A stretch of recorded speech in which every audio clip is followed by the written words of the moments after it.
Hi, so this is just a really easy chocolate brownie recipe, and it's a raw one, so it's really good to keep in the fridge. Anytime you get hungry, it'll fill you up, and there's not too many carbs depending on the nuts and seeds that you use. In this bowl, I've just blended up 260 grams of coconut oil. Is it grams? Yeah. 260 grams of coconut oil and 60 grams of desiccated coconut, and then we'll add in half a teaspoon of stevia drops, and I use that for sweetener as well, and so just a tablespoon, which is probably what's left in there, of that.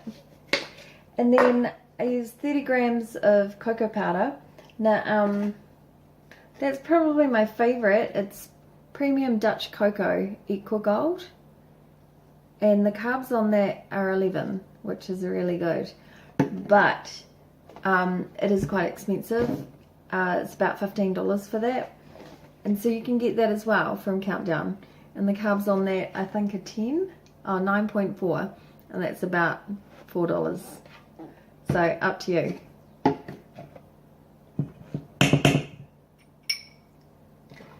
And then just give that a mix.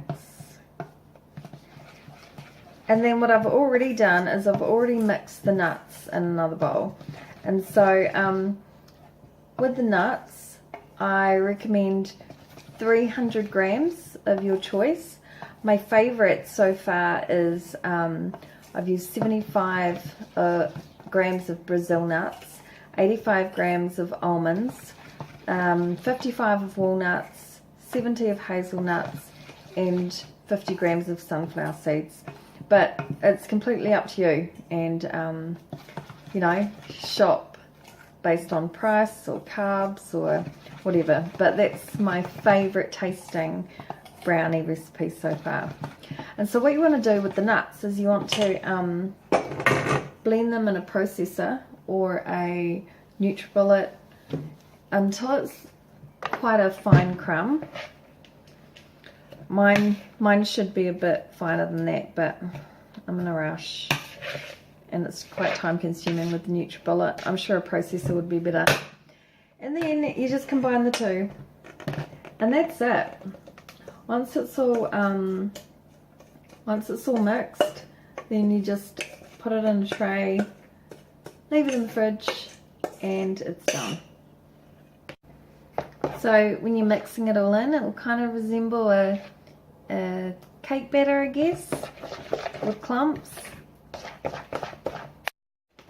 Okay, and then if you have these around, the freeze-dried cherries, they're actually really delicious if you crush them up and then just sprinkle them on top.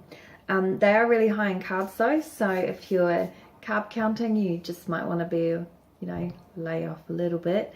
But the last mixture I made, because of the low carbs and the nuts, I still had some on and managed to keep it at half a carb, net carb per slice. So yeah, I do recommend the cherries.